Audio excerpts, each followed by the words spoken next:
चलिए शुरू करते हैं। अब हम आ गए पाठ के सार पे। कहाँ से शुरू हो रही है कहानी? प्राकृतिक आपदा में रात्रि का सन्नाटा। ये कहानी शुरू ही जहाँ हो रही थी, जहाँ गांव में चारों तरफ महामारी फैली हुई है, और उस महामारी में जो रात्रि में सन्नाटा है उसकी भयानकता के वर्णन के साथ में। सर्दी की निस्तब्ध रात्रि में आकाश में केवल तारे ही चमक रहे थे। अमावस्या की रात गीदड़ उल्लुओं की डरावनी आवाजों से अपने जीवंत होने का एहसास करा रही थी। अमावस्या की रात में देखिए आसमान में चांद नहीं दिखता, इसलिए रोशनी नहीं होती और बहुत घंघोर अंधेरा होता है। तो वही चीज उन्होंने बताया कि उन रात को और ज्यादा डरावनी कौन कर रहा था? गीदड़ और उल्लुओं की आवाज। गांव में हैजा और मलेरिया का भयंकर प्रकोप फैला हुआ था। सभी के बीच मौत का सन्नाटा व्याप्त था। केवल बच्चे कभी कभार निर्बल स्वर में माँ माँ चीख कर रोने लगते थे, क्योंकि चारों तरफ महामारी फैली थी। महामारी क्या थी? हैजा। जैसे आजकल हैजा और मलेरिया जो है वो क्योरेबल है, यानी कि उन सभी की दवाइयाँ हैं और इजीली व्यक्ति जो है वो क्योर कर जाता है। लेकिन हम थोड़ा समय पहले जाएं ना, तो ये महामारियाँ थी। जिस तरीके से हम लोगों ने अभी एक कोरोना को फेस किया ना, जिसकी कोई मेडिसिन नहीं थी, है ना, आदमी मर रहा था, सब लाचार थे। तो कभी ये मलेरिया और हैजा भी इसी तरह की बीमारियां होती थी, इनका कोई क्योर नहीं था। तो वही हुआ, गांव में पूरी तरीके से इसका प्रकोप था। सभी शांत, डर के मारे, कोई मतलब बोलता तक नहीं था। लेकिन हाँ, छोटे छोटे बच्चे कौन रुके, तो वही मारे डर के कभी कभी माँ माँ बोल दिया करते थे। इस चित्कार के अतिरिक्त पूर्ण सन्नाटा छाया हुआ था, तो बच्चों की आवाज के अलावा किसी की आवाज नहीं सुनाई देती थी। लोग बलपूर्वक अपनी आहों और सिसकियों को रोके हुए भगवान का नाम का स्मरण करते थे। मतलब लोगों को जो दर्द होता था, जो उनको रोना आता था, वो लोग भी अपने मन के मुंह के अंदर उसे दबा लेते थे। कहीं ऐसा ना हो, उनके मन में था कि हमारी आवाज़ निकले और यमराज हमारे घर की तरफ रुख कर दे। इसलिए वो लोग अपने दर्द और तकलीफों की आह भी अपने मुंह के अंदर दबा कर रखते थे। पहलवान लुट्टन सिंह। अब ये तो वो गांव है जहाँ पर महामारी फैली थी। इसी गांव में लुट्टन सिंह भी थे, जो हमारी कहानी के नायक हैं। ये जो दिया है ना पहलवान की ढोलक, ये जो पहलवान है ये कौन है? लुट्टन सिंह है। लेखक के अनुसार पहलवान लुट्टन सिंह की 9 वर्ष, अब चूंकि कहानी इन्हीं पे बेस्ड है, तो अभी तो हमने देखा वो गांव जहाँ पर महामारी फैली हुई। लेकिन इससे बहुत पास्ट में जाएं तो जब हमारे पहलवान छोटे थे, तो वहां से ये पहलवान के बारे में बताना शुरू कर रहे हैं कि 9 वर्ष की आयु में ही उनके माता पिता की मृत्यु हो गई और 55 में विवाह होने से सास ने उनका लालन पोषण किया। तो ये सिर्फ 9 वर्ष के थे और इनके माता पिता का देहावसान हो गया। अब इनकी शादी, पहले तो भाई छोटे में ही शादी हो जाया करती थी, तो शादी हो गई थी, तो इनकी सास ने इनके लालन पालन किया। पहलवानी की आवश्यकता व उचित खान पान की व्यवस्था के चलते वह सुडोल और मांसल हृदय वाला बन गया। अब क्या हुआ कि भाई इनकी सास के यहाँ गाय वगैरह थी, तो अच्छा दूध दही सब मक्खन घी खाने को मिलता था, तो पोषण अच्छा मिल ही रहा था। और दूसरा एक होती है मानसिक प्रेशर, उसके चलते भी ये पहलवान बने। हुआ क्या कि भाई ये इनकी सास जो थी ये भी विधवा थी, अकेली थी, अपने बेटी और दामाद को पाल रही थी। तो गांव वाले तरह तरह से उनको परेशान करते थे, तरह तरह की बातें सुनाते थे। तो लुट्टन ये सारी बातें सुनते थे और उन्हें बहुत गुस्सा आता था। तो कहीं ना कहीं दिल के अंदर एक क्रोध बैठता गया, और धीरे धीरे जो है जब लुट्टन का अच्छा खान पान हुआ, शरीर बलिष्ठ हो गया, तो इन्होंने पहलवानी के गुण भी सीख लिए। और वो एक कुंठा थी ही कि बड़े होकर मैं इन सभी से अच्छे से समझाऊंगा जो मेरी सास को इस तरीके से बात करते हैं। तो वो एक मानसिक प्रेशर भी था और अच्छा लालन पालन भी बना, तो एक अच्छा माहौल बना, और जिसकी वजह से ये पहलवान बन गए। जाड़ों की उन निस्तब्ध रातों में केवल उनकी ढोलक ही पूरे गांव में नया जोश भरकर संजीवनी का काम करती थी। यानी कि जिस समय गांव में चारों तरफ हैजा फैला था, ये लुट्टन सिंह की ढोलक ही सबको कहीं ना कहीं जो है बहुत ताकत दिया करती थी। गांव में प्रत्येक व्यक्ति उसे जानता था। सायंकाल होते ही उसकी ढोलक की धाप आवाज सुनकर सभी को जीवित होने का एहसास होता था। जहां पूरा गांव सन्नाटे में था, किसी को कोई भी आवाज नहीं सुनाई देती थी, लेकिन सिर्फ इनकी ढोलक बजती रहती थी, और इनकी ढोलक कहीं ना कहीं लोगों के अंदर जीवित होने का एहसास देती थी, उनके अंदर एक जोश भरती थी। अब आप ये कहोगे कैसे जोश भरती थी? देखिए सिंपल है, हम किसी अगर पार्टी में जाएं, एक ऐसे देखना, हम अगर किसी पार्टी में जाते हैं तो हम थोड़ा एक्साइटेड तो रहते हैं, मगर उतना नहीं। लेकिन कहीं अगर फास्ट म्यूजिक बनता है और हम सभी अगर अच्छे डांसर हैं, तो क्या होता है, हमारे अंदर डांस करने का जोश बढ़ जाता है। जस्ट लाइक दैट, कि मतलब म्यूज़िक हमारे अंदर हमारे मूड्स को स्विंग करने में बहुत ज़्यादा हेल्प करता है। वही हुआ कि जहाँ चारों तरफ सन्नाटा था, सब परेशान थे, वहीं पर क्या था कि जब ये ढोलक बजती थी तो लोग कहीं ना कहीं अपने अंदर भी एक जोश और अपने जीवित होने का एहसास महसूस करते थे। लुट्टन सिंह की चांद सिंह पर विजय। अब देखिए हम थोड़ा सा फिर से पास्ट में चल रहे हैं, कहानी पास्ट प्रेजेंट दोनों में चलती हुई चल रही है। अब जैसे मैंने बताया कि वो एक पहलवान बन गए थे, अब चूँकि उनको अच्छा खान पान मिल रहा था, सब कुछ मिल रहा था, तो वो एक अच्छे जो पहलवान बनना चाहिए वो बन गए थे। एक बार, अब जब पहलवान तो बन गए, अब ये कहाँ रहते थे? श्यामनगर में। एक बार श्यामनगर में कुश्ती के दंगल में लुट्टन सिंह चांद सिंह नाम के पहलवान की कुश्ती देख रहा था। अब दंगल अरेंज किया जाता है क्योंकि उस समय लोगों के एंटरटेनमेंट के यही सब जो है जरिए हुआ करते थे। तो जब ये दंगल आयोजित किया गया तो उसमें एक पहलवान था, चांद सिंह। चांद सिंह बहुत बलिष्ठ पहलवान था, सारे पहलवानों को हराए दे रहा था, एक भी पहलवान उससे जीत नहीं पा रहा था, जो अपने गुरु पहलवान बादल सिंह के साथ पंजाब से आया था। तो चांद सिंह का गुरु कौन था? बादल सिंह। और ये लोग कहाँ से आए थे? पंजाब से आए थे। चांद सिंह ने अपनी उम्र के सभी पहलवानों को हराकर शेर के बच्चे की उपाधि प्राप्त की थी। अब चूंकि वो इतना अच्छा खेल रहा था, ठीक है, तो उसको क्या था ना कि सभी लोग बहुत अप्रिशिएट कर रहे थे कि अरे वाह भाई क्या बात है, इतना अच्छा आप खेल रहे हो, सब कुछ है। तो उन्होंने क्या कहा कि भाई ये इतना अगर अच्छा पहलवान है तो इसका तो कुछ ऐसा नाम होना चाहिए जिसको भी ट्रीट ना किया जा सके। तो फिर उसे एक उपाधि दे दी गई, क्या? चांद सिंह। चांद सिंह, शेर का बच्चा, ठीक है। चांद सिंह को कौन सी उपाधि दी गई? शेर का बच्चे की उपाधि दे दी गई। फिर क्या हुआ? अतः राजा उसे अपने दरबार में रखने की सोच रहे थे। अब चूंकि वो इतना अच्छा पहलवान था तो राजा ने सोचा कि चलो हम इस शेर के बच्चे यानी कि चांद सिंह को है राज पहलवान बना लेते हैं। तभी अकस्मात लुट्टन सिंह ने चांद सिंह को कुश्ती के लिए चुनौती दी थी। लुट्टन सिंह जो अभी तक एक भी दंगल में उसने कोई भी पार्टिसिपेट नहीं किया था, पहला दंगल था उसका, और उससे सीधे सीधे चांद सिंह को चुनौती दे दी कि भाई तुम मेरे साथ लड़ो। सभी उसे पागल समझ रहे थे कि भाई इतना बड़ा पहलवान और तुम नए पहलवान, किस तरीके से चुनौती दे सकते हो। तो भाई सभी लोग डर रहे थे कि भाई ये क्या किया इसने। कुश्ती के लिए राजा श्यामानंद से लुट्टन ने अप्रत्याशित अनुमति लेकर चांद सिंह के दांव को काटकर उसकी गर्दन पकड़ ली तथा ढोल की धाक धिनातिन तिरकट तिनातिन तथा दांव काटो बाहर हो जाओ अर्थ लगाकर गर्दन पर कब्जा कर लिया। अब देखिए, राजा तो चांद सिंह को सोच रहे थे कि हम राज पहलवान बना लें। तो अब जो है जब लुट्टन ने उन्हें चुनौती दी कि हम तुम्हारे साथ लड़ेंगे, तो भाई मना कर दिया राजा श्यामानंद ने कि नहीं, कोई उनके साथ नहीं लड़ेगा। लेकिन लुट्टन सिंह ने तो जिद बांध रखी थी, या तो मैं लड़ूंगा या तो मैं यहीं सर पटक टक के मर जाऊंगा। अब राजा को हार की परमिशन देनी पड़ी कि ठीक है भाई लड़ो। अब लड़ते ही क्या हुआ, यहाँ उसने परास्त कर दिया, लुट्टन सिंह ने चांद सिंह को परास्त कर दिया। इतना पहलवान जिसने सबको परास्त किया, लुट्टन सिंह ने उसको परास्त कर दिया। अब यहाँ पर उसकी एक ढोलक थी, वहां पर एक व्यक्ति ढोलक बजा रहा था, तो उस ढोलक की ताल पे को ही इसने अपना गुरु माना। जैसे होता है ना, हम लोग अगर रिंग के अंदर लड़ रहे हैं तो पीछे से जो हमारे कोच होते हैं वो हमको कहीं ना कहीं गाइड करते हैं, होता है ना। तो कोच उसको किसने समझा? वो जो ढोलक बज रही थी, ताक धिनाधिन तिरकट धिनाधिन, तो इसको उसने क्या समझा?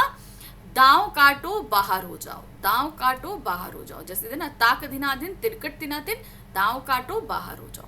तो इस तरीके से उसने उसको गुरु माना और उसकी ढोलक की थाप पर ही इन्होंने चांद सिंह को परास्त किया, उसकी गर्दन करके उसे।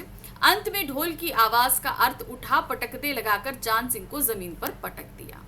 अंत में क्या किया उन्होंने? किसको? जो अंतिम में जो ढोलक की तान चली उसके अनुसार उन्होंने क्या बोला कि उसको उठाकर पटक दो, और लुट्टन सिंह ने यही किया, उसको उठाया और पटक दिया। विजयी लुट्टन सिंह ने ढोलक को प्रणाम करके राजा साहब को गोद में उठा लिया।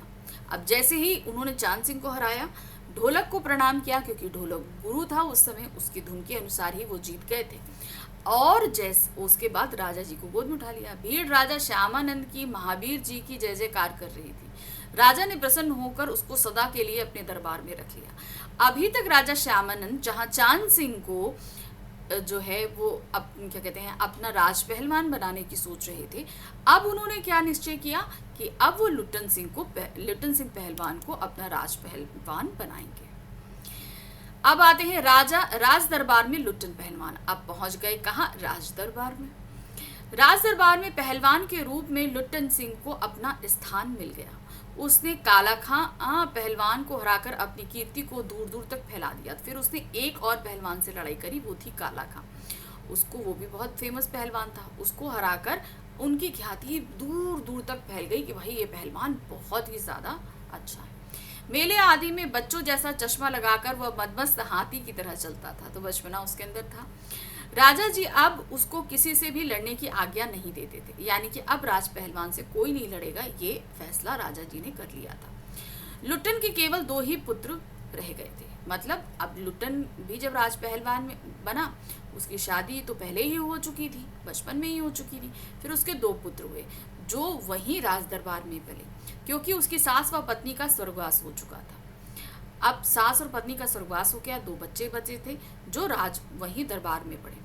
वे भी लुट्टन की तरह दरबार में भावी पहलवान घोषित हो चुके थे, यानी कि लुट्टन के बाद अब राज परिवार का दर्जा राज पहलवान का दर्जा अब इन दोनों में से ही किसी को मिलना था, ये पहले से ही घोषित हो चुका था। उनका गुरु कोई आदमी नहीं बल्कि ढोल था। तो जहां लुट्टन ने अपना गुरु उस ढोल को बताया था, वहीं उन दोनों लड़कों का गुरु भी कौन था, वो ढोल ही था, जिसको अखाड़े में उतरने से पहले प्रणाम करने के लिए कहकर लुट्टन सिंह ने पहलवानी के सभी गुण उन्हें सिखा दिए थे। तो पहलवानी के जितने भी गुण होते हैं, बाप होने के नाते उसने अपने पुत्रों को सिखाया, मगर उसको उनका गुरु जो है वो सिर्फ ढोलक को ही रखा। इन तीनों का भरण पोषण दरबार से ही हो रहा था।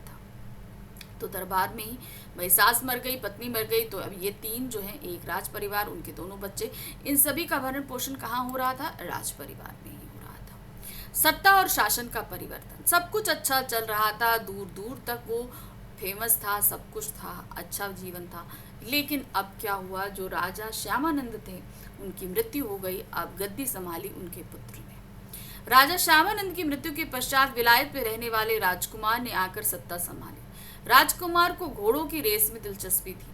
अब जैसे राजा को पहलवानी में दिलचस्पी थी, उनके पुत्र को घोड़ों की रेस में दिलचस्पी थी। उसने तीनों पहलवानों को दरबार से निकाल दिया। गांव में आकर उन्होंने मजदूरी करके अपना जीवन निर्वाह शुरू कर दिया, क्योंकि गांव वाले उनका खर्च सहन नहीं कर सकते थे। अब जब उन्हें दरबार से निकाला गया तो वो वापस वहीं अपने गांव में आ गए। अब गांव में आए तो उन्होंने अपनी झोपड़ी, गांव वालों ने हेल्प, भाई राज पहलवान थे तो इतनी तो हैसियत थी ही, सभी लोग में नाम था, तो उन लोगों ने उनका घर वर ठीक ठाक कर दिया। शुरू में 1 दिन 2 दिन 3 दिन खाना देते रहे, लेकिन भाई 3 पहलवानों का भोजन भी कम नहीं होता। तो गांव में कोई इतना संपन्न भी नहीं था कि भाई डेली उनका खर्चा उठा सके। तो अब क्या करते, तो शुरू में तो गांव वालों ने सब कुछ खाना पीने को दिया, लेकिन फिर उसके बाद बंद कर दिया। फिर इन्होंने जो है एक स्कूल, पहलवानी का स्कूल खोल दिया कि गांव के जितने बच्चे थे वो पहलवानी सीखने आने लगे। भाई पहलवानी सीखने के लिए भाई गुड़ के साथ साथ पौष्टिक भोजन भी चाहिए। अब गांव में इतना संपन्न है कि नहीं कि सबको इतना अच्छा खाना मिलता हो, तो धीरे धीरे इनकी जो स्कूल कक्षा जो चल रही थी पहलवानी की, उसमें भी स्टूडेंट्स कम होने लगे। तो अब क्या किया जाए, अब इन लोगों ने आसपास की मजदूरी कर करके अपना पेट पालना शुरू किया। तो जैसे तैसे जीवन कट रहा था, लेकिन कट ही रहा था। अब फैल गया गाँव में महामारी। अब इस महामारी के प्रकोप में सभी आ गए, यानी कि हमारे लुट्टन और उनके दोनों बच्चे भी। चलिए देखिए क्या हुआ। मलेरिया और हैजे के प्रकोप में गांव में रोज 2-3 लाशें उठने लगी थी। डेली किसी न किसी की मृत्यु हो रही थी। उनको कफन तक मिलना मुश्किल हो गया था। लोगों ने बोलने की शक्ति तक समाप्त हो गई थी। मतलब सभी एक तरीके से निराश हो चुके थे। ऐसे समय में लुट्टन का ढोल ही उनके में प्राण भरता था। एक रात उसने अपने बेटों के कहने पर उठा पटक 2 बजाया, परंतु उसके दोनों पुत्र मृत्यु को हरा ना सके। अब भाई चारों तरफ हैजा फैला था, तो इसका प्रकोप उसके बच्चों पे भी आ गया। दोनों बच्चे बुखार से तड़प रहे थे, और उस तड़पते फीवर में उन्होंने, तड़पते बुखार में अपने बाप से उठा पटक 2 जो धुन है वो बजाने के लिए बोली। बाप ने बजाई, बच्चों ने सुनी, और उसके बाद वो भी मौत को चले गए। दोनों बेटे मौत को प्राप्त हो गए। उस दिन लुट्टन ने अपने पुत्रों के शवों को नदी में बहा दिया। भाई पहलवान तो था ही, एक तरफ एक बेटे को कंधे पे डाला, दूसरी तरफ दूसरे को डाला, दोनों को कंधे पे डालकर ले जाकर नदी में बहा दिया, क्योंकि भाई इतना पैसा भी नहीं था कि क्रियाकर्म किया जा सके, तो उन्होंने नदी में बहा दिया, जिससे गांव वालों की हिम्मत भी टूट गई। उन्हें लगा कि भाई लुट्टन ही एक हम लोग के जीवन में एक आस बनाए रखा था। उन लोगों को लगता था कि भाई ये बहुत हष्ट पुष्ट हैं, सब कुछ हैं, इसलिए इनको जो है इस तरह की बीमारी नहीं लगेगी। लेकिन जब उन्होंने देखा कि इतने तंदुरुस्त और हष्ट पुष्ट लोगों को भी बीमारी लग गई, तो एक तरीके से उनकी भी आस टूटी कि सभी के दिन आ रहे हैं। पुत्रों की मृत्यु के पश्चात भी प्रत्येक रात्रि लुट्टन ढोलक बजाया करता था, उसने ढोलक बजाना नहीं छोड़ा था। परंतु एक रात ढोलक की आवाज ना आने पर शिष्यों ने देखा कि पहलवान चित्त पड़े हैं।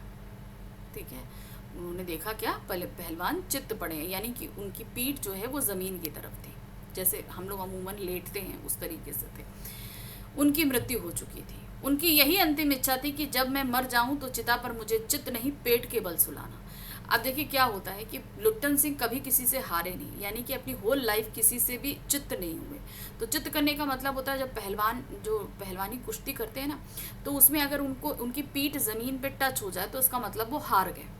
तो ये चीज़ उनके साथ कभी नहीं हुई। तो जब वो कभी हारे ही नहीं, चित्त नहीं हुए, तो लुट्टन की सिर्फ एक यही इच्छा थी जो उन्होंने अपने शिष्यों से बताई थी कि मरने के बाद मुझे मेरी चिता पर चित्त नहीं पेट के बल लिटाना, क्योंकि मैं कभी से ज़िंदगी में कभी किसी से हारा नहीं, मैं ज़िंदगी में कभी चित्त नहीं हुआ, और चिता सुलगाने के समय ढोलक बजा देना। तो ये दो इच्छा थी कि एक तो मुझे चिता पर पेट के बल लिटाना, और दूसरा जब चिता सुलगाना तो ढोलक ज़रूर बजाना। और यही उनके शिष्यों के मुताबिक जब गांव वालों को बताया गया तो गांव वालों ने वैसा ही किया। तो ये थे हमारे गद्यांश आ रहा है। क्या पूछा गया है गद्यांश में? सबसे पहले देखिए, शेर के बच्चे का असल नाम था चांद सिंह। वह अपने गुरु पहलवान बादल सिंह के साथ पंजाब से पहल श्यामनगर मेले में आया था। ठीक है, सुंदर जवान, अंग प्रत्यंग के इसे सुंदरता टपक पड़ती थी। अब क्या है, मतलब वो देखने में बहुत ही अच्छा था।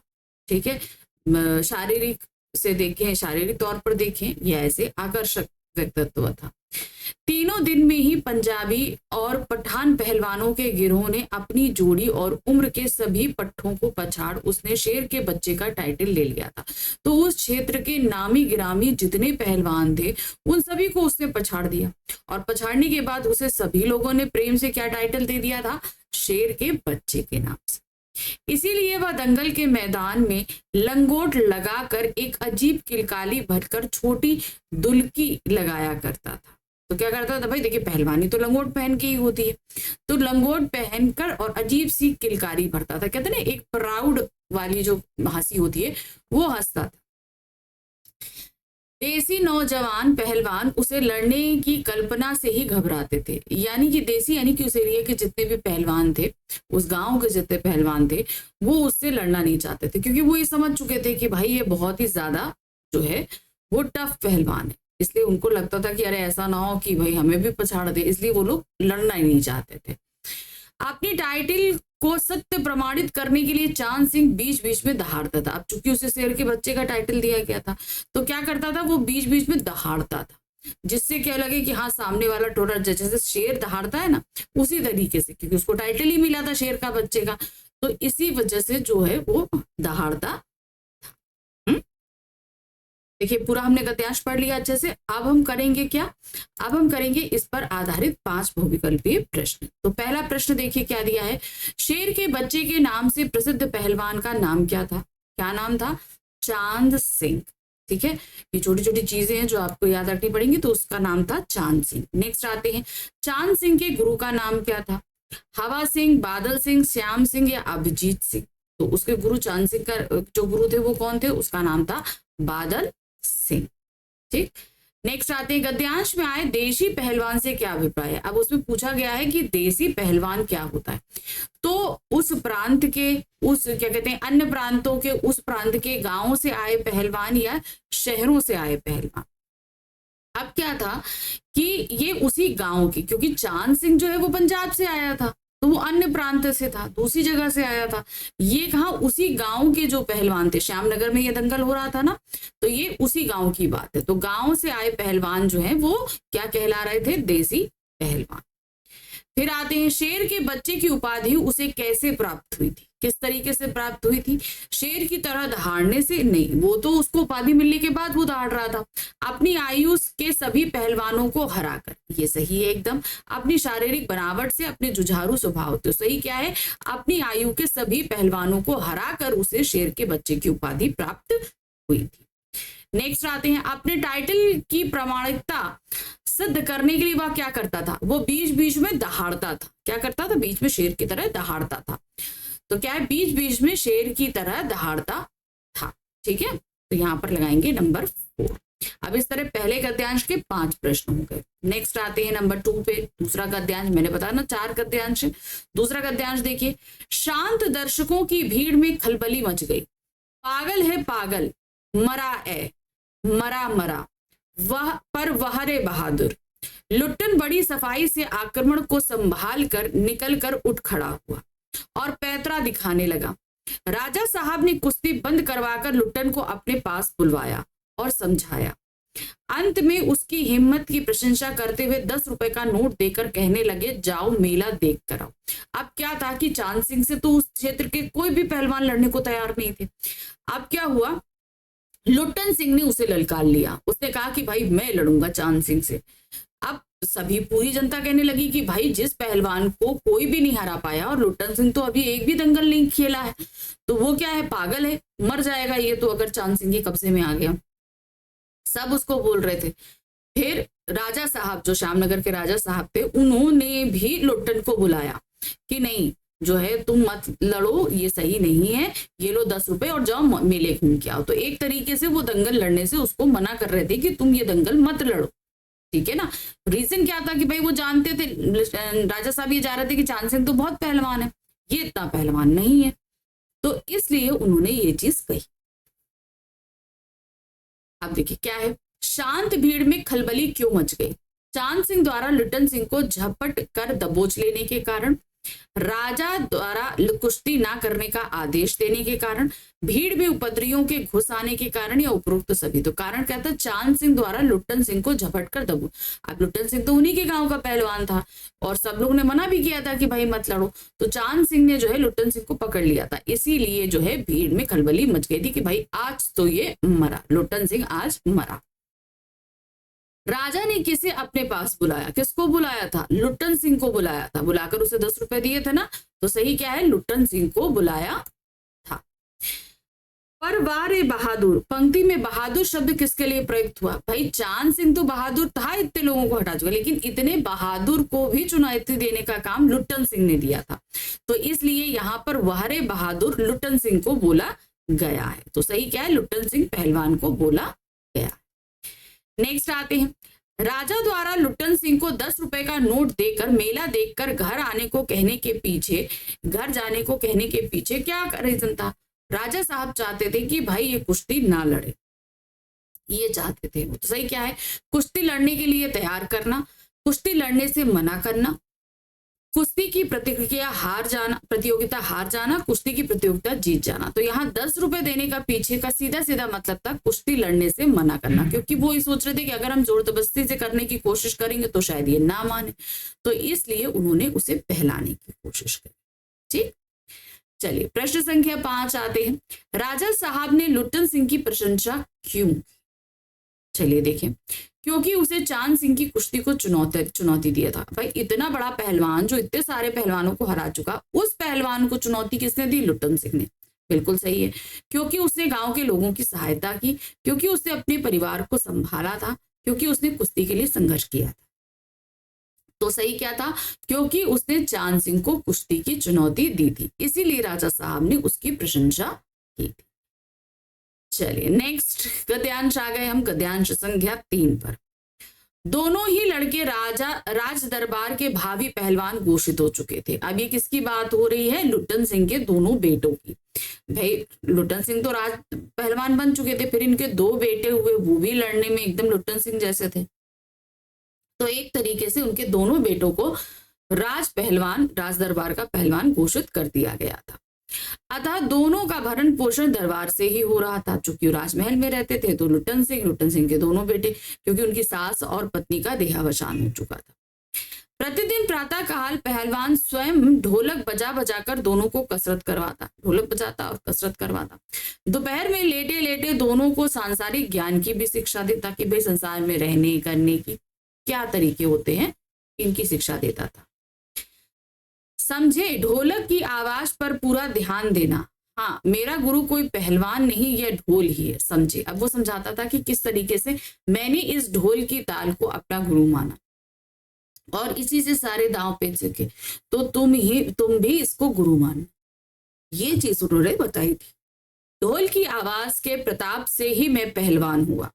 दंगल में उतरकर सबसे पहले ढोलों को प्रणाम करना। समझे, अब चूंकि गुरु हैं, उन्होंने सब कुछ सिखाया है, तो सबसे पहले क्या करोगे, जब दंगल में उतरोगे तो उनको प्रणाम करोगे।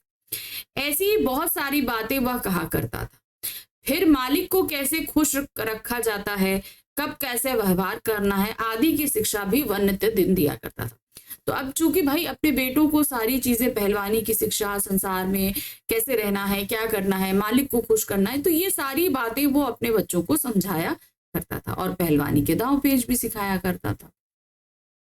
अब इस पर 5 प्रश्न में पहला प्रश्न है, राज दरबार का भावी पहलवान किसे घोषित किया जा चुका था? किसे घोषित किया गया था? लुट्टन के दोनों लड़कों को। ठीक है, दोनों लड़कों को। तो सही क्या है, लुट्टन पहलवान के दोनों लड़कों को राज परिवार का जो भावी पहलवान है उसे घोषित किया जा चुका था। पहलवान के बेटों का भरण पोषण राज दरबार से होने का क्या कारण था? अब पहलवान के जो बेटे थे इनका भरण पोषण राज दरबार से हो रहा था। अब इसका रीजन क्या था, चलिए देखते हैं। उनके पिता का दरबारी पहलवान होना, बात सही है। पिता अगर दरबारी पहलवान है तो जब पिता का भरण पोषण वहां हो रहा है तो पूरे परिवार का वहीं से होगा। जनता की इच्छा शक्ति, समाज के उच्च अधिकारी के पुत्र होना या राजा विशेष का लगाव। तो सही कारण क्या था, उनके पिता का दरबारी पहलवान होना। नेक्स्ट आते हैं, पहलवान अपने बेटों को क्या शिक्षा देता था? पहलवानी की, स्वामी भक्ति की, ढोलक का सम्मान करने की या उपरोक्त सभी? तो सही है, क्या करता था वो? सभी चीज, पहलवानी की भी देता था, स्वामी यानी मालिक को कैसे खुश करना है ये भी बताता था, ढोलक का सम्मान करने की, तो सभी कुछ देता था। तो सही हम क्या लिखेंगे, उपरोक्त सभी। राजा साहब ने पहलवान को दरबार में किस कारण से रखा था? अब बताइए, राजा साहब ने पहलवान को दरबार में किस कारण से रखा था? ऑप्शन पढ़ेंगे तो पता चल जाएगा। शेर के बच्चे चांद सिंह को धूल चटाने के कारण, बात सही है, उसने चांद सिंह को हरा दिया था, तभी राजा साहब ने उसे पहलवान घोषित किया था, राजकीय राजा का पहलवान। उसके ढोलक बजाने के ढंग से प्रभावित होकर नहीं, लोगों द्वारा आग्रह करने पर नहीं, अपने सैनिकों को पहलवानी सिखाने के कारण नहीं। सही क्या है, शेर के बच्चे चांद सिंह को धूल चटाने के कारण उसे राजकीय पहलवान घोषित किया गया। गांवों में अखाड़े समाप्त होते जाने का क्या कारण हो सकता है? अब गांवों में जो अखाड़े समाप्त हो रहे हैं इसका रीजन क्या है? राज दरबारों में पहलवानी की उपेक्षा करना, बिल्कुल सही है। समाज के लोगों द्वारा इसकी उपेक्षा करना, यानी कि जो कुश्ती है उसकी उपेक्षा करना। मनोरंजन के अन्य साधन तलाशना, अब एंटरटेनमेंट के बहुत सारे साधन आ गए हैं तो अब लोग कुश्ती पे इतना ध्यान नहीं देते, तो यहाँ पर क्या लगाएंगे, उपरोक्त सारे ही कारण हैं कि अखाड़े अब समाप्त होते जा रहे हैं।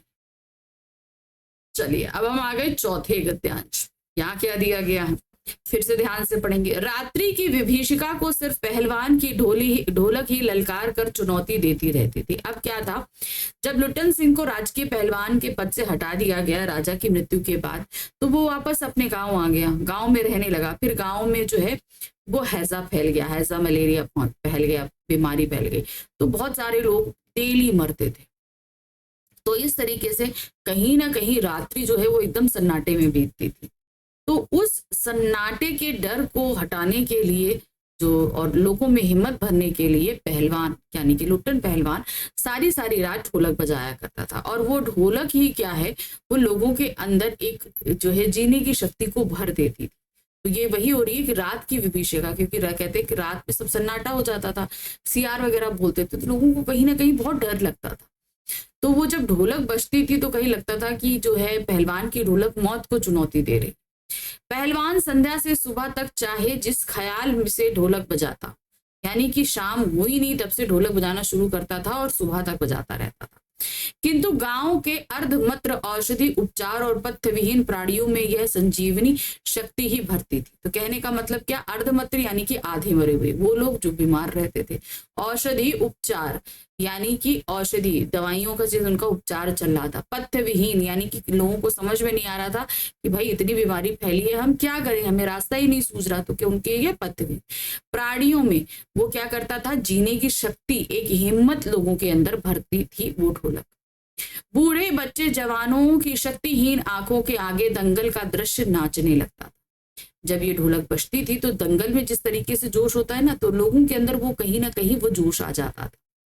स्पंदन शक्ति शून्य स्नायु में भी बिजली दौड़ जाती थी, यानी कि एकदम कंपन होता था, शक्ति आ जाती थी बॉडी के अंदर। अवश्य ढोलक की आवाज में ना तो बुखार हटाने का कोई गुण था और ना महामारी की सर्वनाक शक्ति को रोकने की ही शक्ति थी। पर इसमें संदेह नहीं कि मरते हुए प्राणियों को आंख मूंदते समय कोई तकलीफ नहीं होती थी, यानी कि जो लोग मरने पर आ जाते थे उन लोगों को आंख बंद करने में तकलीफ, क्योंकि उनके अंदर वो जोश रहता था, इसलिए मरते समय उनको वो तकलीफ नहीं होती थी। मृत्यु से वे डरते नहीं थे, यानी कि कहीं ना कहीं मृत्यु को हंसते हुए वे सभी गले लगा लेते थे। चलिए अब आते हैं, पहला प्रश्न क्या है, पहलवान की ढोलक में किस बीमारी को रोकने की शक्ति थी, बुखार को, तपेदिक को, महामारी को, या इनमें से कोई नहीं। तो ढोलक में किसी भी बीमारी को रोकने की शक्ति नहीं थी, तो हम क्या लगाएंगे, इसमें से कोई नहीं। नेक्स्ट आते हैं, गांव के वासियों में संजीवनी शक्ति भरने का काम किसने किया था, पहलवान की ढोलक ने किया था, है ना। तो सही क्या है, पहलवान की ढोलक। नेक्स्ट है, गांव के बच्चे बूढ़े जवानों को पहलवान की ढोलक की आवाज सुनते ही क्या याद आ जाता था, दंगल का दृश्य, मृत्यु का दृश्य, राजा की दयालुता, रात्रि का अंधकार। तो क्या याद आता था, दंगल का दृश्य याद आता था, वो जो दंगल होता था ना, कुश्ती जहां होती थी, वो दृश्य याद आता था। ढोलक की आवाज को सुनकर बिना किसी तकलीफ के अपने प्राण कौन त्याग देता था, जो लोग मरने की कगार पर होते थे, है ना, यानी कि मरता हुआ व्यक्ति। लुट्टन सिंह, चांद सिंह, मरता हुआ व्यक्ति या स्वस्थ व्यक्ति, तो सही क्या है, मरता हुआ व्यक्ति बहुत आसानी से अपने प्राणों को त्याग दिया करता था। क्वेश्चन नंबर 5 है, गांव के लोगों की कैसी स्थिति थी, अब स्थिति कैसी थी, अर्धमृत्य, औषधि उपचार, पथ्य विहीन, पहला दूसरा सही है या संतोषजनक। तो यहाँ पर अर्धमृत्य भी बताया गया है गद्यांश में, और औषधि उपचार पथ्य विहीन, तो सही क्या है आपका, पहला दूसरा दोनों। तो यहाँ पर हम लगा देंगे तीसरे वाले ऑप्शन, ठीक। नेक्स्ट आ गए, अब चलिए देखिए, अभी तक हमने 4 गद्यांश पढ़े, उस पर आधारित 5-5 प्रश्नों को अब हम करने के लिए जा रहे हैं क्या, अब हम संपूर्ण पाठ आधारित कुछ प्रश्नों को करेंगे जो आपको काफी हेल्प करने वाले हैं, ठीक है। चलिए देखते हैं क्या है। पहलवान की ढोलक कहानी में मुख्य रूप से किसका वर्णन किया गया, किस चीज का वर्णन है, ऑप्शन देखते हैं, लुट्टन सिंह पहलवान के ढोलक का, लुट्टन सिंह पहलवान के परिवार का, लुट्टन सिंह पहलवान के जीवन का, या लुट्टन सिंह पहलवान के संघर्ष और हिम्मत। वो किसकी, बचपन से लेकर राज दरबारी तक, राजकीय जो है पहलवान बनना, और फिर राजकीय पहलवान के बाद उसके नॉर्मल जिंदगी, और किस तरीके से मौत तक उसका संघर्ष और उसकी हिम्मत का बना रहना। तो सही क्या है यहाँ पर, नंबर 4, लुट्टन सिंह पहलवान के संघर्ष और हिम्मत का वर्णन किया गया। नेक्स्ट आते हैं, लुट्टन सिंह ने कसरत करना क्यों शुरू किया था। अब क्या कारण था कि बचपन में जब उसके माँ बाप मर गए तो उसने क्यों किया था, क्योंकि गांव वाले कहीं ना कहीं उसकी सास को बहुत परेशान करते थे, है ना। तो उन सभी से बदला लेने के लिए उसने अपने शरीर को मजबूत बनाना शुरू किया था। चलिए देखते हैं, सास से बदला लेने के लिए, गांव वालों से बदला लेने के लिए, सास पर होने वाले अत्याचारों का बदला लेने के लिए, या अपने शौक के लिए। तो सही क्या है, सास पर होने वाले अत्याचारों का बदला लेने के लिए, तो नंबर 3। नेक्स्ट आते हैं, लुट्टन सिंह को क्या कहकर पुकारा जाने लगा था, राजा का पहलवान, राजा का बाघ, राजा का सिपाही, या राजा का दाहिना हाथ। तो क्या कहते थे उसे, राजा का बाघ कहकर उसे पुकारा जाता था। आली कहकर कौन पहलवान अपने प्रतिद्वंदी पर टूट पड़ता था? ये जो दंगल वाला सीन हुआ था ना, वहां पर बताया था। तो कौन था वो? काला खां नाम का एक पहलवान था ना, जो अली कहकर टूट पड़ता था। श्यामानंद, चांद सिंह, काला खां, लुट्टन सिंह। तो सही क्या है? काला खां। नंबर 5 है, गांव वालों की मदद के बदले में लुट्टन सिंह ने क्या काम किया था? अब गांव वालों की अगर उनकी मदद करनी थी तो लुट्टन सिंह उन्हें क्या करता था? चलिए देखते हैं। अब ये कब की बात है? जब वो वापस आ गया था। वापस आ गया था राजकीय पहलवान से होने से, जब गांव में आया तो गांव वालों ने उसे खाना दिया, सब कुछ दिया। तो उसके बदले में वो क्या करता था?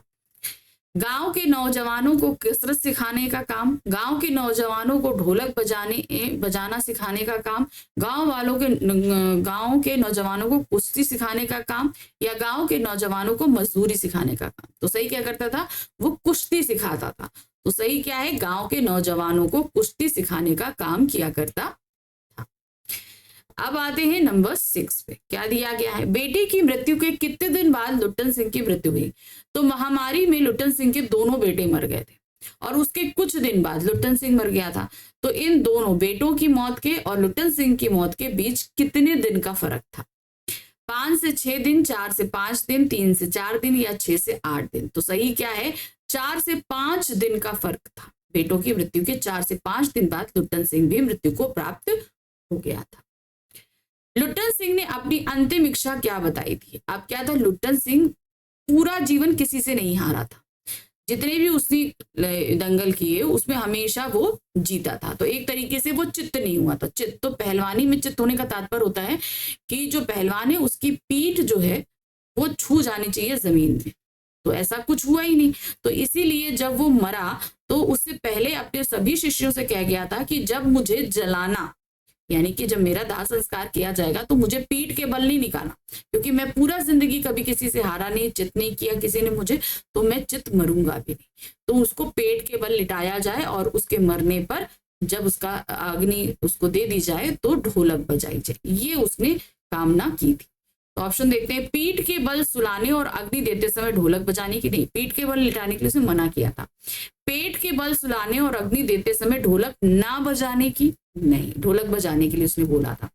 पेट के बल सुलाने और अग्नि देते समय ढोलक बजाने की, तो ये सही लग रहा है।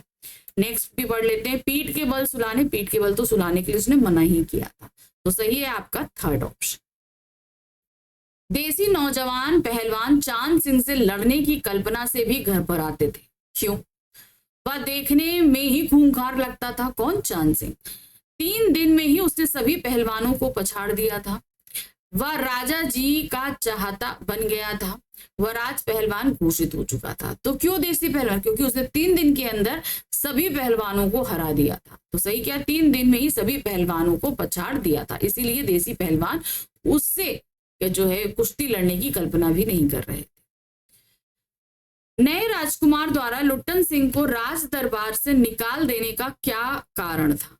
भाई जब राजा की मृत्यु हो गई तो विदेश से जो राजकुमार थे वो आए, उन्होंने राजसत्ता संभाली। एक तो उन्हें कुश्ती में कोई भी इंटरेस्ट नहीं था और दूसरा पहलवानों पर बहुत ज्यादा खर्चा होता था। ये 2 रीजन थे कि उन्होंने ये राजकीय पहलवान वाली जैसी पोस्ट ही खत्म कर दी थी, है ना। तो देखिए क्या है, उन्हें पहलवानी का शौक नहीं था, बिल्कुल सही। पहलवान का खर्चा अधिक था, ये भी सही। तो केवल एक सही है या पहला दूसरा दोनों सही है? तो हम यहाँ पे लगाएंगे पहला दूसरा दोनों सही है, तो 4th वाला सही करें। नेक्स्ट आते हैं, लुट्टन सिंह कितने साल राज पहलवान रहा? यानी कि चांद सिंह को हराने के बाद उसे राज पहलवान घोषित किया गया और जब तक राजा जीवित रहे तब तक वो राज पहलवान बना रहा। तो ये कितना टाइम पीरियड था? ये था 15 साल का टाइम। ठीक है, तो सही क्या है? 15 साल तक वो राज पहलवान बना रहा। शुरू कर लेते हैं। सबसे पहला प्रश्न है, पहलवान एक मजबूत मनोबल वाला व्यक्ति था, स्पष्ट करें। जैसा कि मैंने बोला, परिस्थितियों में कितना उतार चढ़ाव था, सब कुछ भी था, लेकिन अपने आप को हर परिस्थिति में उसने मजबूत बनाकर रखा था ना। चाहे उसका बचपन में उसके माता पिता का गुजर जाना हो, सास द्वारा उसका पालन पोषण करना हो, और सास को जब गांव वाले सताते थे तो उसके चलते उसने अपने अंदर ये चीज पाल ली कि नहीं, उसे तो पहलवान बनना है, और उसने बन के भी दिखाया, है ना। पहलवान के दोनों बेटे भी बीमारी की चपेट में आकर मरने की स्थिति में पहुंच चुके थे और मरने से पहले वो अपने पिता से ढोलक बजाने को कहते। लुट्टन सिंह रात भर ढोलक बजाता है और सुबह जाकर देखता है तो वो दोनों बेटे दोनों पेट के बल मरे पड़े थे। ठीक है, तो ये एक परिस्थिति जहां थी जहां एक बाप के लिए बहुत ही विकट परिस्थितियां हो, जहां पर उसके दोनों बच्चे मर जाएं। मगर उस परिस्थिति में भी उसने हार नहीं मानी। वह अपने दोनों बेटों को कंधे पर ले जाकर नदी में बहा देता है। लोगों का मनोबल ना टूटे इसके लिए वह उसी रात को फिर से ढोलक बजाता है, क्योंकि चारों तरफ बीमारी फैली थी, हैजा और मलेरिया, है ना। लोगों ने उसकी हिम्मत की दाद दी और साथ ही साथ खुद में भी एक ऊर्जा का अनुभव किया। इसके 4-5 दिन बाद एक रात ढोलक की आवाज सुनाई नहीं दी। पहलवान के कुछ शिष्यों ने सुबह जाकर देखा तो वह मरा पड़ा था। पहलवान ने बहुत कोशिश की कि वह मौत को हराकर जीत हासिल कर ले, लेकिन वह हार गया और मौत जीत गई। तो ऐसा नहीं है कि मौत जीत गई, लेकिन उसने उससे फाइट तो बहुत अच्छी करी थी। तो आप ये बोल सकते हैं कि मजबूत मनोबल का व्यक्ति, उसको आप हर जगह देखेंगे। जब उसे दरबार से निकाला गया, एक एकदम लैविश लाइफ छोड़ के वो फिर से वो नॉर्मल लाइफ में आ गया, लेकिन तब भी उसने संघर्ष किया, मेहनत करी, अपने लिए कमाया, सब कुछ किया। और खास तौर से ये वाला एग्जाम्पल जो भी आपको एक क्वेश्चन में दिया गया, आंसर में दिया गया, ये तो बाकी ऐसा कि अच्छे से अच्छे इंसान जो है टूट जाएं। जब उसके दोनों जवान बेटे मर गए, लेकिन उसने कंधों पे जाके उन्हें बहा दिया, तो उस परिस्थिति में भी उसने हार नहीं मानी, है ना। दूसरा प्रश्न है, पहलवान की अंतिम इच्छा क्या थी? उसकी अंतिम इच्छा थी कि उसे आज तक कोई नहीं हरा पाया, इसलिए उसे चित्त नहीं लिटाया जाए, उसे पेड़ के बल लिटाया जाए, और जब उसे अग्नि दी जाए तो ढोलक जरूर बजाई जाए, है ना। पहलवान को अमृत देकर आंसू पोंछते हुए उसके एक शिष्य ने कहा कि गुरुजी कहा करते थे कि जब मैं मर जाऊं तो मुझे पीठ के बल नहीं बल्कि पेड़ के बल चिता पर लिटाना, और चिता जलाते वक्त ढोलक अवश्य बजाना। वह शिष्य आगे नहीं बोल पाया। तो ये थी किसकी? ये लुट्टन सिंह पहलवान की अंतिम इच्छा। गांव वालों का मनोबल टूटने का क्या कारण था? भाई चारों तरफ जो है बीमारी फैली थी, सूखा आजार फैली हुई थी। रोज किसी न किसी के घर से एक जनाजा उठ ही रहा था, एक अर्थी उठ ही रही थी, जिसको देखकर अच्छे अच्छे लोगों का मनोबल टूट जाए, है ना। एक बार गांव में सूखा पड़ गया और साथ ही साथ गांव के लोगों को हैजा और मलेरिया ने जकड़ लिया। बारिश ना होने के कारण गांव में चारों ओर हाहाकार मच गया। भूखमरी, गरीबी, सही उपचार ना मिलने के कारण लोग रोज मर रहे थे और लोगों में निराशा व हताशा फैल गई थी। घर के घर खाली हो रहे थे और लोगों का मनोबल दिन प्रतिदिन टूटता जा रहा था। जिस तरीके से लोग मर रहे थे ना, अच्छे अच्छे लोग इसमें परेशान हो जाए। प्रश्न संख्या 4 है, राजमहल से निकाले जाने के बाद लुट्टन सिंह की जिंदगी कैसी हो गई? जब उसे राजमहल से निकाल दिया गया, वही जब राजा मर गए तो उनके बेटे ने राज सिंहासन संभाला, और उनको जो है कुश्ती में कोई इंटरेस्ट नहीं था, तो उन्होंने ये चीज खत्म कर दी और पहलवान को वापस अपने गांव आना पड़ा। वहां झोपड़ी बनाई, सब कुछ किया। फिर उसके बाद आसपास के गांव के बच्चों को उन्होंने कुश्ती सिखाना शुरू किया, मजदूरी करना शुरू किया, और इसी तरीके से वो अपना पेट पालते रहे। राजमहल से निकाले जाने के बाद लुट्टन सिंह अपने दोनों बेटों के साथ गांव वापस आ गया। गांव वालों ने उसकी मदद के लिए गांव के एक छोर पर उसकी एक छोटी सी झोपड़ी बना दी और उसके खाने पीने का इंतजाम भी कर दिया। इसके बदले में वह गांव के नौजवानों को पहलवानी सिखाने लगा। लेकिन यह सब ज्यादा दिनों तक नहीं चल सका, क्योंकि गांव के गरीब नौजवान पहलवानी करने के लिए पौष्टिक आहार आदि का खर्च नहीं उठा सकते थे। भाई उसके लिए भी शरीर का मजबूत, भाई अच्छा पौष्टिक खाना खाना पड़ता है। इसीलिए अब वह अपनी ढोलक की थाप पर अपने दोनों बेटों को ही कुश्ती सिखाया करता था। उसके बेटे दिन भर मजदूरी करते, जिससे उनका गुजर बसर चलता, और शाम को कुश्ती के दांव पेच सीखते। तो इसी तरीके से इन लोग अपना जीवन यापन करने लगे थे। नए राजा ने लुट्टन सिंह के साथ क्या किया? अब नए राजा जब आए तो उन्हें कुश्ती में कोई इंटरेस्ट ही नहीं था, तो उन्होंने भाई कुश्ती को जो है पूरी तरीके से खत्म कर दिया और राज पहलवान की जो पोस्ट थी उसे भी हटा दी।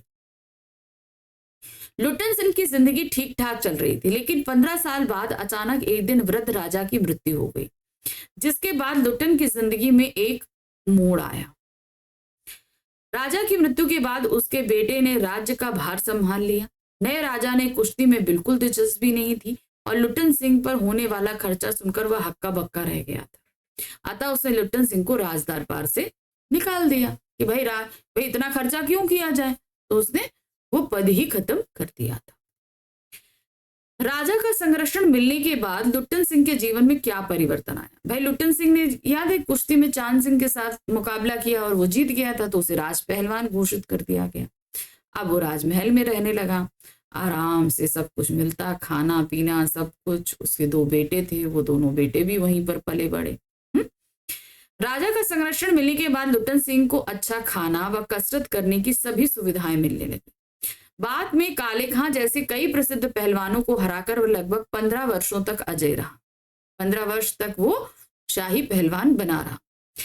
इसीलिए उसके ऊपर हमेशा राजा की विशेष दृष्टि रहती थी। धीरे धीरे राजा उसी किसी से लड़ने भी नहीं देते थे, लेकिन लुट्टन सिंह सभी पहलवानों को आसानी से हरा देता था और खेल का मजा खराब हो जाता था। तो क्या होता था कि भाई सभी को हरा देता, तो राजू को लगता कि भाई कुश्ती में तो होना चाहिए ना कि कौन, हमें पता होना चाहिए कौन जीत रहा कौन हार रहा। अब वह राज दरबार का सिर्फ एक दर्शनीय जीव बनकर रह गया था। क्यों? क्योंकि उसे पहलवानी करने के लिए कुश्ती लड़ने के लिए मना कर दिया गया था। लुट्टन सिंह के 2 बेटे थे, उसने अपने दोनों बेटों को भी पहलवान बना दिया था। वह ढोलक को ही अपना गुरु मानता था, इसीलिए अपने दोनों बेटों को भी ढोलक की ही थाप पर पूरा ध्यान देने को कहता था कि भाई ढोलक पर ही की थाप को सुनो और उसी पर आधार पर जो है कुश्ती करो। अगला क्वेश्चन है, लुट्टन सिंह और चांद सिंह की कुश्ती का वर्णन करिए। अब देखिए ये क्वेश्चन का आंसर थोड़ा बड़ा होगा, क्योंकि आपने देखा ना कि पूरा डिटेल में इसको एक्सप्लेन किया है, किस तरीके से उठा के पटक दिया, क्या कर दिया। हम लोगों ने जब स्टोरी पढ़ी थी तो ये चीज देखी थी ना, वैसे ही आप इसको यहाँ डिटेल में दोगे। एक बार लुट्टन सिंह श्यामनगर मेले में दंगल देखने गया। वहां कुश्ती देखकर वह ढोल की आवाज सुनकर उसकी नसों में जैसे खून बिजली की तरह दौड़ने लगा और उसने बिना सोचे समझे वहां चांद सिंह नाम से एक पहलवान को चुनौती दे दी। चांद सिंह पहलवान अपने गुरु बादल सिंह के साथ पंजाब से आया था और उसे शेर के बच्चे का खिताब दिया जाता था, ठीक है, दिया गया था, क्योंकि उसने वहां दोनों में से सभी पहलवानों को धूल चटा दी थी। तो वहां के जितने तीनों तरफ के जितने भी पहलवान थे, मतलब उस एरिया के जितने भी पहलवान थे, उन सभी को उसने हरा दिया था। उसका पराक्रम देखकर श्यामनगर के राजा चांद सिंह को अपने यहाँ राज पहलवान रखने की सोच रहे थे। लुट्टन सिंह को चुनौती चांद सिंह ने स्वीकार कर ली। अब लुट्टन सिंह ने क्या किया, चांद सिंह को चुनौती दे दी। लेकिन जब लुट्टन सिंह चांद सिंह से भिड़ा तो चांद सिंह बाज की तरह लुट्टन से भिड़ गया, क्योंकि उसके अंदर इतना कॉन्फिडेंस था कि भाई मैं तो सबको हरा रहा हूं, और उसने पहली बार में ही लुट्टन को जमीन पर पटक दिया। लेकिन लुट्टन सिंह उठ खड़ा हुआ और दोबारा दंगल शुरू हुआ, परंतु राजा साहब ने बीच में ही कुश्ती रोककर लुट्टन को बुलाकर उसके साहस के लिए उसे 10 रुपए देकर मेला घूमने और घर जाने को कहा। परंतु इस बार लुट्टन सिंह ने सभी उम्मीदों के विपरीत चांद सिंह को चित कर दिया। वो नहीं माना, उसने कहा कि नहीं, मैं तो नहीं जाऊंगा, मैं तो लड़ूंगा, और उसने चांद सिंह को हरा दिया।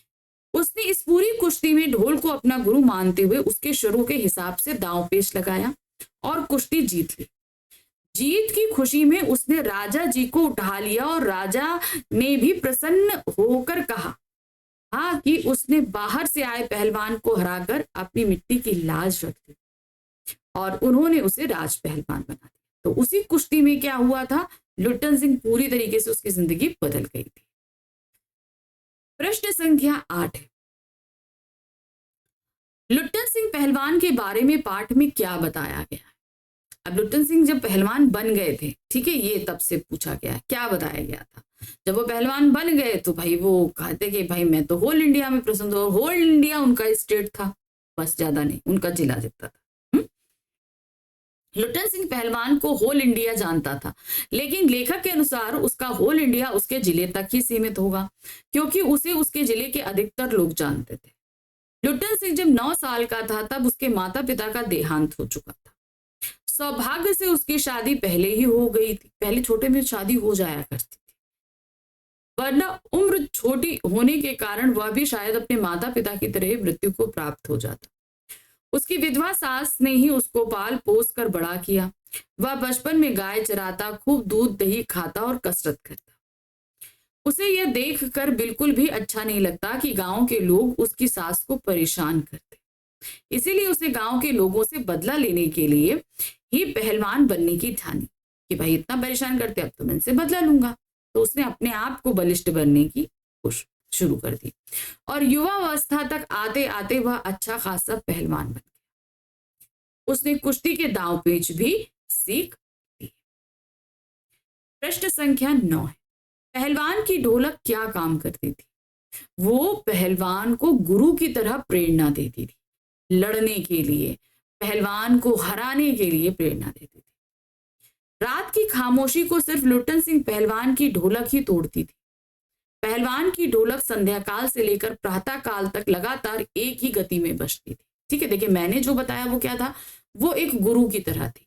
ठीक है, अब यहाँ पर जब महामारी से लड़ रही थी तो भी यहाँ पर लोगों को प्रेरणा स्रोत का काम कर रही थी। आप दोनों चीजें लिख सकते हो 2 पैराग्राफ में।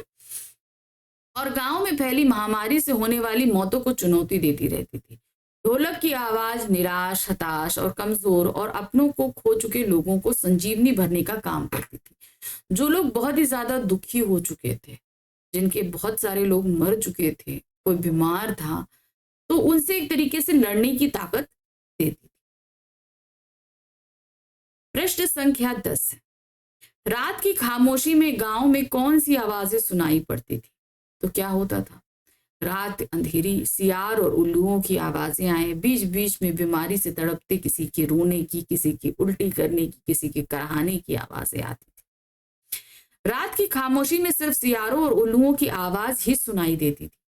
कभी कभी उस काली अंधेरी रात में कोई कमजोर स्वर भगवान को पुकारता हुआ सुनाई पड़ जाता था और कभी किसी बच्चे के द्वारा अपनी माँ को पुकारने की धीमी सी आवाज सुनाई देती थी। क्योंकि कुत्तों में परिस्थिति को समझने की विशेष बुद्धि होती है, इसीलिए वो रात होते ही रोने लगते और गांव के दुख में अपना स्वर मिलाते। तो एक तरीके से बहुत ही ज्यादा, ये जो सब कुत्ते भी रोने लगते ना उल्लुओं और सियारों के बीच में, तो एक डर सा आने लगता था।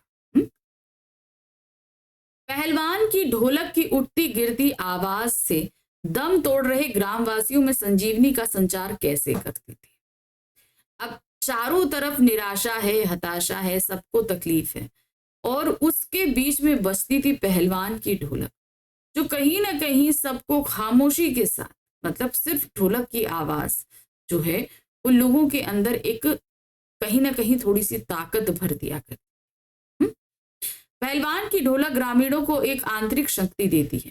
पहलवान के दोनों पुत्र अन्य ग्रामीणों की भांति गांव में पहले संक्रमण रोग की चपेट में आकर भगवान को प्यारे हो चुके थे, परंतु फिर भी वह ढोलक बजाता रहता। उसका मनोबल नहीं टूटता क्योंकि वह अपनी ढोलक के माध्यम से समूचे गांव वालों को जीने की शक्ति देता है। इस प्रकार पहलवान संक्रमण रोग से जूझते ग्रामीणों के लिए एक आदर्श बन गया। ग्रामीणों को उससे यह संदेश मिला कि हंसते हंसते भी मृत्यु को गले लगाया जा सकता है। तो वो ढोलक जहां लोगों के अंदर एक संजीवनी फूंकती थी, वहीं ये पहलवान लोगों के लिए एक प्रेरणा बन रहा था कि भाई इसके साथ तो बहुत ही बुरा हुआ, लेकिन तब भी वो परिस्थितियों से लड़ रहा है। प्रश्न संख्या 12 है, कहानी में पंक्ति कफन की क्या जरूरत है से क्या अभिप्राय है? ये पंक्ति अपने आप में बहुत दर्द देने वाली है कि जब इंसान मर जाए तो उसे कफन की जरूरत होती है, लेकिन कफन के लिए पैसा चाहिए। वहां पे ऑलरेडी इतनी गरीबी है, लड़ाई, इतने लोग, एक ही परिवार के 2-2, 3-3 लोग मर रहे हैं, तो कफन का कहाँ इंतजाम किया जाए? फटीश्वरनाथ रेणु की पहलवान की ढोलक एक मार्मिक कहानी है। इस कहानी में लेखक ने गांव की उस चिर परिचित अवस्था का भावपूर्ण चित्रण किया है जिसमें गांववासी अपनी भावनाओं से ही एक दूसरे की सहायता कर पाते। वास्तव में आर्थिक रूप से वो उतने समर्थ नहीं होते कि किसी की आर्थिक सहायता कर सके। जब महामारी से लगातार घरों में 1-2 लाशें निकलने लगी तो वे मानसिक और आर्थिक रूप से इतने टूट गए कि कफन तक के लिए भी सोचना पड़ रहा था। इतना पैसा ही नहीं है भाई, ऑलरेडी गरीब है। अतः लाशें बिना कफन के ही बहा देने की सलाह दी जा रही थी। भाई कफन कहाँ से लाएं, ले जाओ नदी में बहा आओ, ये चीज हो रहा था, क्योंकि क्रियाकर्म के लिए भी पैसा अच्छा खासा लगता है। दंगल में विजयी होने के पश्चात लुट्टन सिंह की जीवन शैली में क्या परिवर्तन आया? भाई वो एक साधारण पहलवान से राज पहलवान बन चुका था। उसको हर एक चीज की सुख सुविधा मुहैया थी। दंगल में विजयी होने के पश्चात लुट्टन सिंह राज पहलवान हो गया तथा राज दरबार का दर्शनीय जीव बन गया था। सभी लोग देखते थे भाई पहलवान कैसा होता है, इस तरीके से देखने आते थे। मेलों में वह घुटने तक लंबा चोला पहने मत वाले हाथी की तरह झूमता हुआ घूमता।